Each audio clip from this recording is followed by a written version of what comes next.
What unites people? Stories.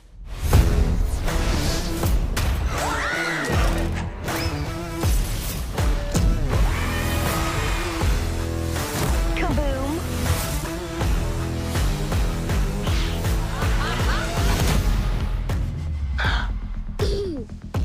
Action.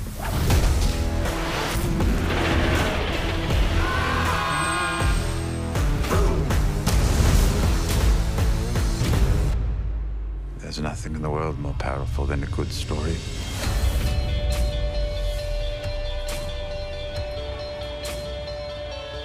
Why am I under arrest, sir? CNN is taking to every state and inside every campaign tonight.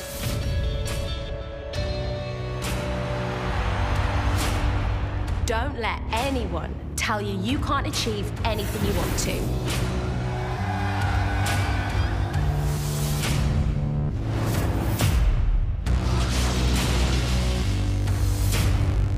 Do you know what I hold in my hand? Absolute power. The technology works. That's amazing. Coronavirus, many schools are closed, people's jobs are impacted. I was at a hospital in New Rochelle yesterday. They're already full. I'm going to be broadcasting tonight from my house. We have to do everything we can. Was, wenn sie uns abhört?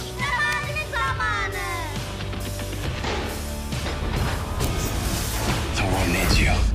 You know what you need to do.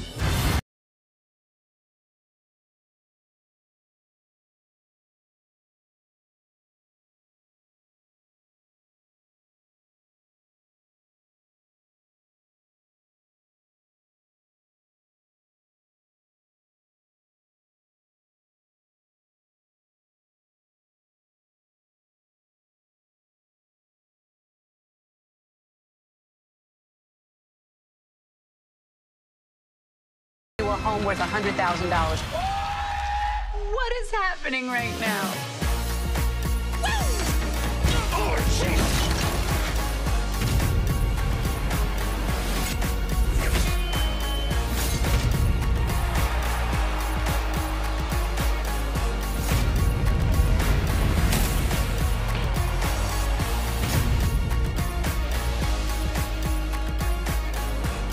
If we can look at ourselves closely, we can change this world for the better. That's what matters most.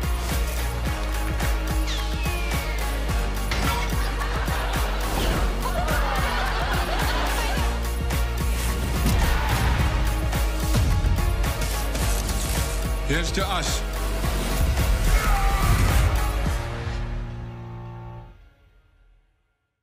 Hello, and welcome to the Transforming an Industry of Inclusion and Innovation event.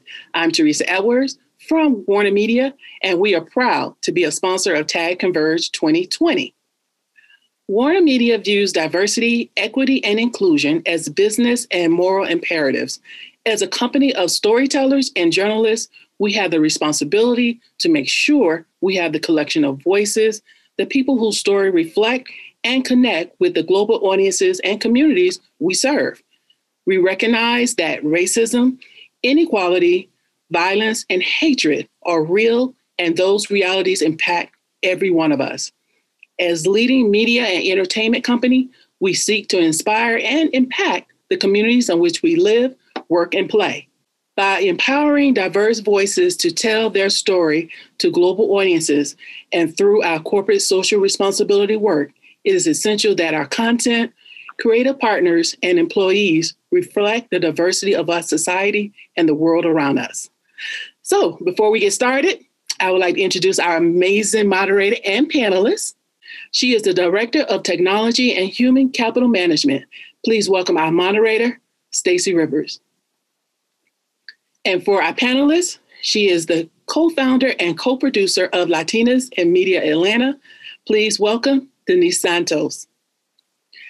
Our next panelist, she is the CEO and CPO of Xperienc On Demand Network. Please welcome Jasmine Baskin. Our next panelist, he is the co-founder of the massive company and Rouse Media. Please welcome Chidi of Afulezi. And last but not least, He is the Director of Consumer Insights and Strategy for Turner Sports. Please welcome Mallom Liggon.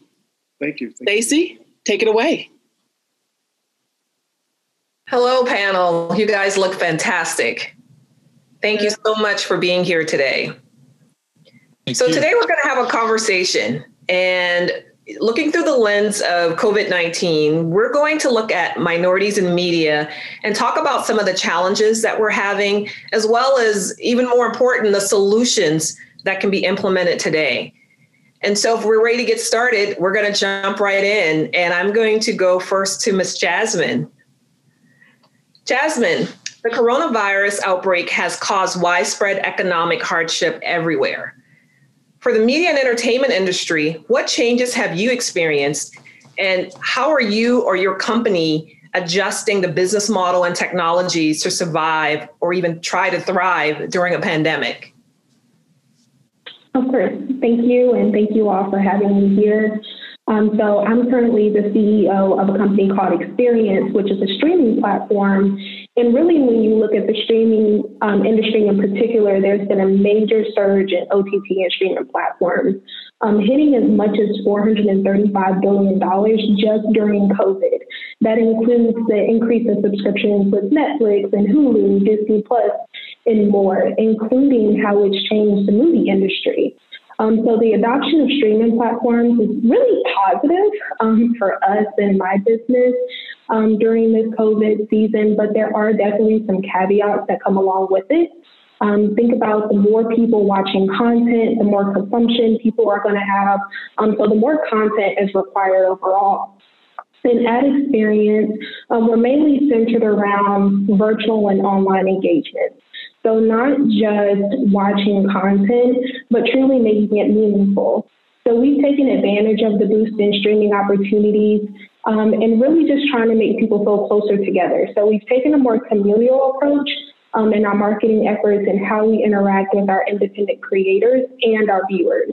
So when COVID first started happening, we started offering free live streaming. That's something that typically we would have charged for prior, but because a lot of people were coming out of the traditional norms of being able to go to a conference room and meet, a lot of people just simply didn't know, how do you get on Zoom? Does Zoom even have the bandwidth to carry thousands of people who are going to be there, at a time? So we allowed people to just stream on our platform for free, to still be able to tell their stories, to still be able to share their content, and just have simple meetings if they wanted to. And then to just take it a step further, we started offering training opportunities because at our core, our mission is to help creators thrive, not only by just knowing what they're doing, but also owning. So I love Zoom. I love all of the platforms, but it's still important to know what happens if Zoom goes down. How can you still tell your story around the world? So we started educating people more on how do you use encoders, how do you use different platforms so you can still get your message across. So, a pandemic is never good, but a lot of good has come out of it for our company in particular. And instead of just capitalizing financially, we use it as a learning opportunity for our creators that's currently on our platform. Stacey, do you mind if I just make a comment? Absolutely. So it's good to see everyone. Jasmine, Mallom, Stacey, Teresa, my old WarnerMedia family. So I did want to say something about COVID. COVID is a big reset for people and for companies, that were going 100 miles an hour. You were just charging ahead, not even taking a break, COVID has been the big reset for you to almost it was almost like you had to sit down and chill for a second and look around and say to yourself, okay, what's going on? Because sometimes you can get narrow vision when you're kind of pushing forward. And I don't care how small or big you are. Same with WarnerMedia or Quibi or whoever, right? And so I think that's one of the things that I've seen, especially in the entertainment industry. The other side of it is also that COVID has also given folks who have been contemplating, reflecting, trying to figure out, okay, how do I move forward? It's given them an opportunity to actually catch up, right? So it almost leveled the field It just did such a great job of, and again, I know that's not the way to think of COVID. I was saying it did a great job, but it created the environment, the mindset where folks could actually level set, whether you were going 100 miles per hour or you hadn't even started. And that's one of the things that I've seen in the industry for a lot of people. There's been a lot of great creation. COVID, the pandemic has actually been an accelerant, right? So it has accelerated the inevitable changes that were coming to the industry. You know, I look at my old company, WarnerMedia, right? And there are things happening at the company that I guarantee you, if we were still going into the office on a very regular basis, maybe some of those changes wouldn't have happened. They were coming, but it wouldn't have happened. And what's happened is the pandemic has really accelerated things. It's not a change agent. It just accelerated what was inevitable, especially in streaming and the way content is being produced. I am devastated that they think that they can move the James Bond movie to next year. I think they should go streaming, right? It is a selfish thought, but I also think it's a smart business thought. And Disney is starting to show us why the pandemic is changing the business, because they're going streaming direct. They're looking at going direct to the consumer, and they keep every single dime, right? They don't get to share any revenue with the theaters or any of that stuff. And so I think that there's some dynamics here that have been quite entertaining, you know, pardon the pun, to see as businesses make the adjustment. If I can chime in as well, Chidi, I agree with you 100%. With Latinas in Media Atlanta, we're a performance platform. So we work on a stage. So literally everything about us completely took a pause. We provide a platform for writers to bring forward their original works, and we hire actors and directors to do their craft. And so rather than around this time, which was Hispanic Heritage Month, September 15th through October 15th, is when we actually put on our performances. So beginning all of October, we would be doing tech and rehearsals. And so rather than, you know, being let down or feeling sad for ourselves and allowing this pandemic to really put even more negative pressure on performers, we said, you know what, let's keep going forward. Let's provide a platform for all of our creative friends. What can we do to move forward? And basically, this is the new normal, right? At this point. So we might as well just swim with the stream as opposed to going against it. And we're in production right now to do a virtual showcase. So we'll still be able to showcase original works by our local Atlanta talent that wants to share inclusive stories about representation and their life and their culture, and feature actors of all backgrounds, Latinx backgrounds, African-American backgrounds, Caucasian backgrounds, just making sure that we are completely inclusive and diverse, right, in our storytelling. So 100% on board. Everybody that I've talked to that's an artist, an actor, director, they all want to get back to work, whether it's volunteering, paid or not. It's almost like it's inside of us to continue to move forward in our creativity, which is what feeds our soul, right? So I'm excited about moving forward in this new time. That's awesome. Thank you. You guys actually answered my second question, which was, it does feel like COVID is kind of a reset. And to all of your points, it gives us an opportunity, while we would never advocate this if we had a choice. But at the same time, it's like, what good can come out of it since we're already here? And I think you guys really expressed that very well. And so my next question, I'm going to pick on Mallom a little bit. Mallom, you know, the question really is, there's a renewed global push. And I say renewed because I think there's always been a push for diversity, equity, and inclusion, but now it's a global movement. And so my question for you is, how do we, content providers, leaders in the entertainment industry, how do we work together to eradicate systemic racism? And I know that's a huge question, but how do we do that from your perspective? And then what role does technology play in all of this? it's funny. It's a great connection that you're following off of COVID to talk about it. And the reason why I think that's funny is there are three forces that are going on in our ecosystem, if you will. One is COVID, and I'll explain to you how this ties into this. The second one is disintermediation, right? That's just simply cutting out the middleman, right? And you heard about that acceleration just earlier, and people moving to streaming and that type of thing, where, if you're a cable provider or subscriber, the cable, that's decreasing, and people are going right to the streaming, right? So you have disintermediation. And the third thing is this heightened awareness of social injustice and this rise that's going on around that. And I think mainly that's been driven by population shifts. And we think it's more in terms of this diversity, but I think the diversity is coming from age. Okay, if you take a look at our population, the median age is growing in the United States, but that's only because people are not dying, because median is middle. But the average age is kind of dropping because we have younger people, population is kind of growing. In particular, amongst Black and brown people, we're still making babies. So if you look at the average amount of people, children in the household, those populations are growing faster. Okay, so this is how all three of these tie in to answer your question. First, before I say that, thank you for acknowledging there is systemic racism. That's the first part. We have to admit there's a problem. But when we get to the etiology of the problem, what's happening is COVID showed us one thing: we are all interconnected. It's disproportionately impacted people of color, but more of that socioeconomic than it is medical, right? But we know that no matter where you are in the world, we all are impacted from that. So now we have the actualization of that.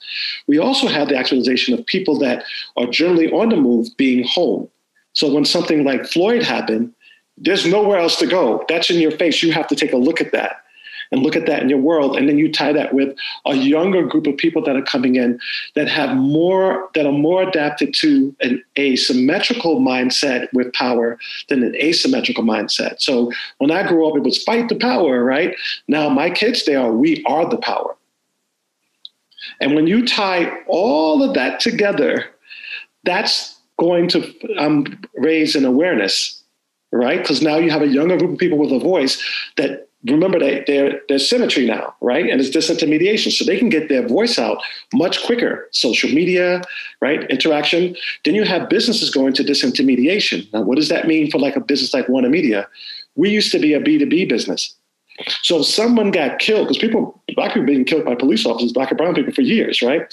But and Turner's main deal is coming from a cable operator or whoever. I'm not just picking on WarnerMedia, but it's coming from a cable operator. That interaction is much different than if now you're trying to go direct to consumer with an HBO Max product, and the people that you want to buy your product are now protesting. You now have to cater to them in a different way. So do you see how all of those things sort of interact together? So now those companies who care more about green than anything have to be concerned about their brand direct to consumer now, when they used to be, we're all set with, also B2B brands. And now that we're going direct to consumer, now that younger audience knows they have that voice, and they know they can cancel you, and they know they have options for media. Because when I was growing up, if I wanted to watch a basketball game, if I didn't have cable, that's the only way I was going to get the All-Star game. Well, now, my kids will get it on Twitter. They'll get it on whatever. They don't need that. So they're empowered, and they're utilizing that power. And that power, along that younger group with that rise in population growing and not seeing race in the first position, is now calling us to have higher ideals and higher moralities about things we've been poorer with in the past. And when I say we, I mean the total of the generation and how they dealt with race. Does that answer your question? It's very complicated, but I think it's a perfect storm of all three of those things happening at one time that's helping to bring awareness and empower us to grow and be better. I just wanted to add a note because I have a teenager as well, a 17-year-old. Wow. So let me tell you, she inspires me unbelievably. I mean, I was never as connected to what's happening around the world than like she is today. I mean, she is constantly updating me and telling me and what she needs to do and what needs to happen and what's right and what's wrong and what you need to. I mean, I'm inspired by teenagers today. Completely inspired. I mean, especially with my daughter and how she's gone on and done marches as well. I mean, it blows me away what the youth of today is doing. It really is. Jasmine? Yeah, I was just going to add that just in general, it really gives a space for everyone to have a voice that may didn't have it before, or maybe they were telling this story 10 years ago, but they weren't able to vocalize it on a main stage. And with technology, it gives everybody the same opportunity to tell their story and really bring that awareness.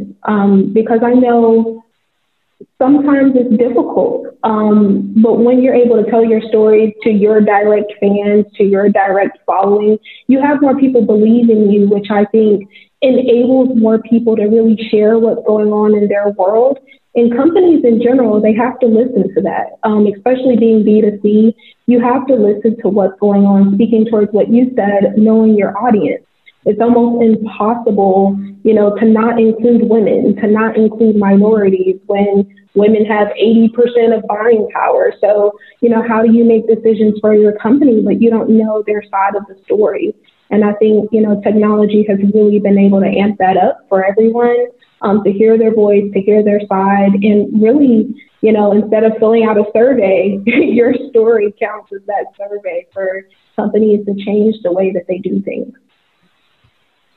I think on that note with telling your stories, I'm going to direct this question to Chidi, because when it comes to telling your stories, there's also a lot of differing opinions to that story. And so my question, Chidi, is while there are a lot of dissenting opinions for what this country needs at this point in our history, what can we as professionals in the media and entertainment industry do to express our values that will be a beacon to the next generation?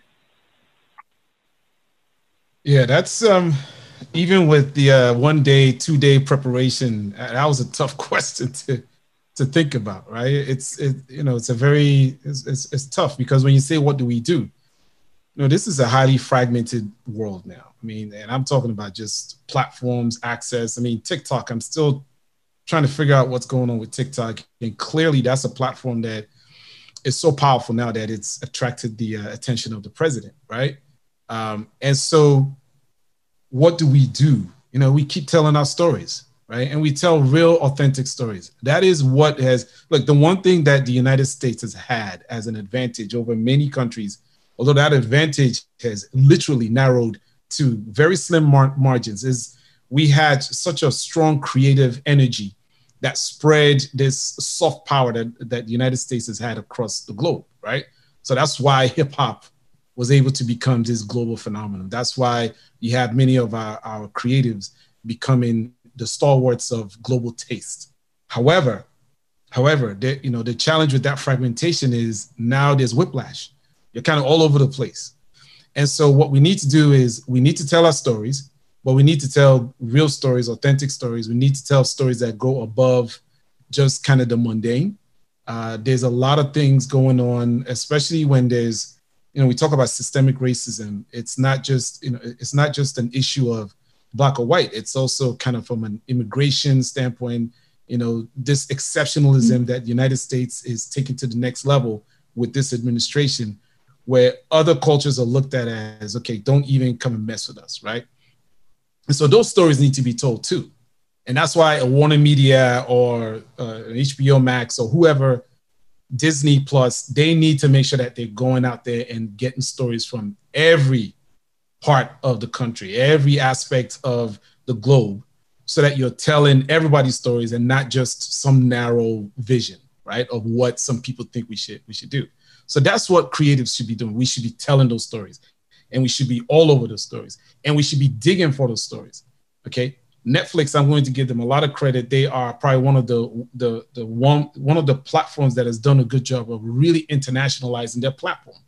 Okay, if I go to Netflix, and I think Amazon Prime is starting to do their piece, but if you look at some of the other platforms, they're still kind of struggling to get that diverse pool of content that appeals to the tastes of a Gen Z, which I am one of. I am not Gen X. I am Gen Z. I'm just saying it right now. Sure. Sure. Okay. So I think just to conclude that statement, Stacey, I just believe we just keep telling our stories. We empower the Jasmines and the Denises and Malloms and everybody, Teresa, all of us have to tell our stories one way or the other. You write, you film, you podcast. I got my podcast equipment here. We do whatever we got to do to make sure that the stories come out. Because without that, I mean, the last 4 years would have been so much different. The narrative would have been driven by a certain type of platform. But what's happened is the counters to those stories. I mean, you talk about George Floyd or you talk about Breonna. Man, there was a time when people would just kind of push that stuff away. But there's some serious storytelling that came out of that. People are using that as a way to counter the madness of people thinking that they could just drive one narrative and everybody would believe it. No, we're using our stories to counter everything.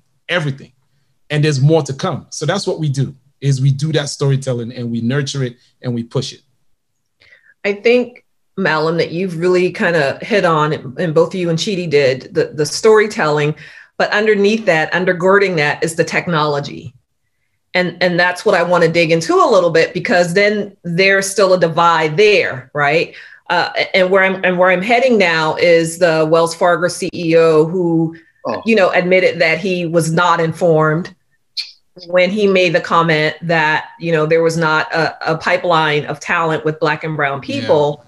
And then CNN released a story recently where the president of Howard University said there is a talent pipeline, right, of Black and brown people. So what are your thoughts on that? And what do we do to really dispel that myth and really, address some of the divide that's still there around technology and how we're showing up? Yeah, that's and if you don't mind, and Denise, I got to apologize. I didn't shout you out when I first gave shout outs. So I got to shout you out now before you send somebody to come get me. That's happened to me before. It's okay. So Stacey, that's a good one. Listen, I don't think there's anybody on this particular panel that hasn't gone through that issue of being invisible in environments. Okay. I know I've gone through it. When you know how good you are and others know how good you are. But what happens is there's I don't know what that is. There's some lenses that people put on and they will say things like, yeah, we just can't find, you're standing right in front of them doing the dance and everything. And they're looking over you and saying, we can't find that talent. And so in the media and entertainment industry, again, one of the things, look, I'm an entrepreneur now, right? I'll tell you, Mallom, I'll tell you, Stacey, I had every plan of being in a corner office at Turner. That was part of the plan. I always had it. There was no doubt in my mind that I was going to be at the top. But when you get to a place where, folks don't see you, it's not even that they're blocking you. Sometimes they just don't see you, right? Then now you got to take matters in your hand, right? Sometimes the universe forces you to take matters into your hand, right? And so what we do is the talent itself, we got to get ourselves to a place where people cannot ignore us anymore, right? They just can't. So would they be looking at directors of color for big movies now if Ryan Coogler hadn't killed it with Black Panther? I don't know.